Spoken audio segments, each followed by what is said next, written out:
সম্মেলনের সম্মানিত প্রধান অতিথি, বাংলাদেশ জামাতে ইসলামী সম্মানিত আমিরে জামাত, সিলেটবাসীর প্রিয় নেতা, বাংলাদেশের প্রিয় নেতা, বিশ্ব ইসলামী আন্দোলনের নেতা ডাক্তার শফিকুর রহমান সাহেব, উপস্থিত সম্মানিত নেতৃবৃন্দ, সম্মানিত সাংবাদিকবৃন্দ, সম্মানিত আমার কর্মী ভাইরা, আজকের এই কর্মী সম্মেলন সফলতার দাম প্রান্তে নিয়ে এসেছি। এই জন্য আল্লাহর শুকরিয়া আমি আদায় করতে চাই, আলহামদুলিল্লাহ। আমার বন্ধুগণ, আমরা এই দুর্নীতিযুক্ত বাংলাদেশকে দুর্নীতিমুক্ত বাংলাদেশ করতে চাই। যে জন্য আমাদের তরুণরা শহীদ হয়ে রক্ত দিয়ে প্রমাণ দিয়ে গেছে যে এই বাংলাদেশকে অবশ্যই আমরা দুর্নীতিমুক্ত বাংলাদেশ করবো ইনশাআল্লাহ।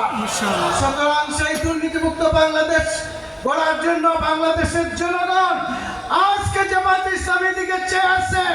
তাদের সেই চাহিদা আপনারা কি পূরণ করতে পারবেন? আপনারা দেখান, আমি দেখতে চাই।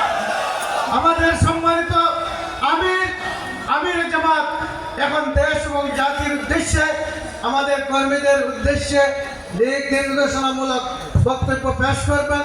তার বক্তব্য পেশ করার জন্য আমি আমাদের সম্মানিত প্রধান অতিথি, বাংলাদেশের নেতা, জামাতে ইসলামের প্রাণপ্রিয় নেতা, আমাদের প্রাণপ্রিয় নেতা, সিলেটবাসীর প্রাণপ্রিয় নেতা, জননেতা ডাক্তার শফিকুর রহমান এখন আপনাদের সামনে প্রধান অতিথির বক্তব্য পেশ করবেন।